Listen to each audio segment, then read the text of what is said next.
मुग्धन मन में कहता है, कितने समय के बाद किया, मेरे शरीर में तो अभी भी सनसनाहट सी हो रही है। इतने में आकर उसकी दासी कहती है, हो सकता है सम्राज्ञी सम्राट फिर से आए। मुग्धन कहता, तुमने ठीक कहा, मैं इस तरह से आराम से नहीं बैठ सकता। जाओ जाकर सम्राट के लिए अलग अलग तरह के व्यंजन बनाओ और राजवैद्य से कहो सम्राट की शक्ति बढ़ाने के लिए उन्हें कोई दवाई दे। दासी जी कहकर तैयारियों के लिए दौड़ पड़ती है। मुग्धन मन में कहता है, मेरे अच्छे दिन वापस लौट आए हैं। ये सब क्या बकवास है। मुझे अपने पति का पहले से अंदाजा था कि वो ऐसा ही कुछ करेगा। वो तो क्या, उसकी परछाई भी नहीं आई। वो क्या कर रहा है, बस काम काम करते हुए बूढ़ा हो रहा है और अपने शरीर की क्षमता खो रहा है। अरे छोड़ो, मैं भी किससे उम्मीदें लगा रहा हूँ। उसे क्या लगता है मैं बस यहाँ पर बैठकर उसका इंतजार करूंगा। एक जगह है जहाँ लोग बेसब्री से मेरा इंतजार करते हैं। मुग्धन अपने सम्राज्ञी वाले कपड़े उतार फेंकता है और साधारण कपड़े पहनकर दीवार कूदकर फिर से स्कूल चला जाता है। वहाँ पर बच्चे उसे देखकर बहुत ज्यादा खुश होते हैं। टीचर आप आ गए, हमने आपको बहुत याद किया। मुग्धन भी बहुत खुश था, पर फिर वो उदास हो जाता है अपने बच्चों को याद कर और मन में कहता है, मैं उम्मीद करता हूँ कि वो लोग ठीक से होंगे। वो 9 और 7 साल के हो गए हैं, पर मुझे पूरा विश्वास है उन्हें अभी भी माँ के प्यार की जरूरत है। शाम के समय जब मुग्धन बाजार से जा रहा था तो एक परिवार को देखकर वो थोड़ा उदास हो जाता है। मन में कहता है, मुझे शुरुआत से ही साफ साफ कह देना चाहिए था कि मैं सम्राज्ञी नहीं बन सकता। इस गुस्से सम्राट की परवाह किए बिना इसे छोड़ देना चाहिए था और अपनी माँ के साथ भाग जाना चाहिए था साधारण जीवन जीने के लिए। फिर इन सब की तरह मेरा भी एक साधारण परिवार होता, साधारण जीवन होता।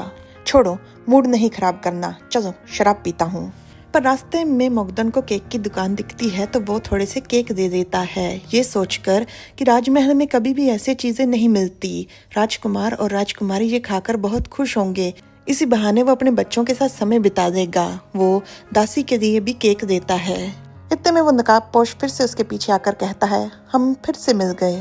मुग्धन चिढ़कर मन में कहता है, ये फिर से आ गया, और जाते हुए गोयक से कहता है, तमाशा मत करो। पर गोयक उसे रोक देता है और मुग्धन के कंधे दबाते हुए कहता है, तुम्हारे कंधे क्या हमेशा से ही इतने कोमल हैं? मुग्धन घबरा जाता है और उसके मुंह पर जोरदार मुक्का मारते हुए कहता है, तुम्हारी हिम्मत कैसे हुई? मैंने तुमसे पिछली बार कहा था ना कि मैं तुम्हारे टुकड़े टुकड़े कर दूंगा। बेचारा गोयक जमीन पर लेटा हुआ था, खुद को बचाने की कोशिश कर रहा था और जोरदार उसकी पिटाई करने के बाद उसे गालियां देते हुए मुग्धन भागते भगाते सांस फूली हुई थी और दीवार कूदकर आखिरकार वो महल पहुंचता है और एक बार फिर से कहता है, मैं तुम्हारी सजा मानूंगा, कुछ दिन महल में ही रुकूंगा। ये लो, ये गेहूं के केक हैं, सिर्फ अकेली तुम्हारे नहीं हैं, राजकुमार और राजकुमारी के लिए भी हैं, गर्म करो इन्हें। मुग्धन सम्राज्ञी के कपड़े पहन पूरी तरह से तैयार हो मेज पर केक रख राजकुमार और राजकुमारी का इंतजार करने लग जाता है। उसका दिल खुशी से जोर जोर से धड़क रहा था। वो मन में सोचता है कि पता नहीं उन्हें केक अच्छे लगेंगे कि नहीं। इतने में उनका संदेशा आ जाता है कि केक उनके पास वहीं पर भेज दें। मुग्धन ये पढ़कर बहुत ही दुखी होता है और फिर से चंद्र देवता को शराब पिलानी और खुद पीनी शुरू कर देता है और पूरी तरह से टंजी होने के बाद वो रोने लग जाता है। मन में कहता है, मैं कितना अकेला हूँ, चलो थोड़ा आराम कर लेता हूँ। नहीं, अच्छे से आराम कर लेता हूँ। थोड़ी देर बाद गोयक आता है और उसके पास लेट कान में कहता है, सम्राज्ञी। मुग्धन उसकी तरफ मुड़ता है और कहता है, सम्राट। आज वाले मुग्धन के मुक्के के असर से सम्राट की नाक सूजी हुई है। मुग्धन थोड़ा नशे में है और थोड़ा नींद में है और मन में कहता है, इसकी नाक को क्या हुआ? क्या मैं सपना देख रहा हूँ? गोयक कहता है, क्या हुआ? क्या आप मुझे पहचान नहीं पा रहे?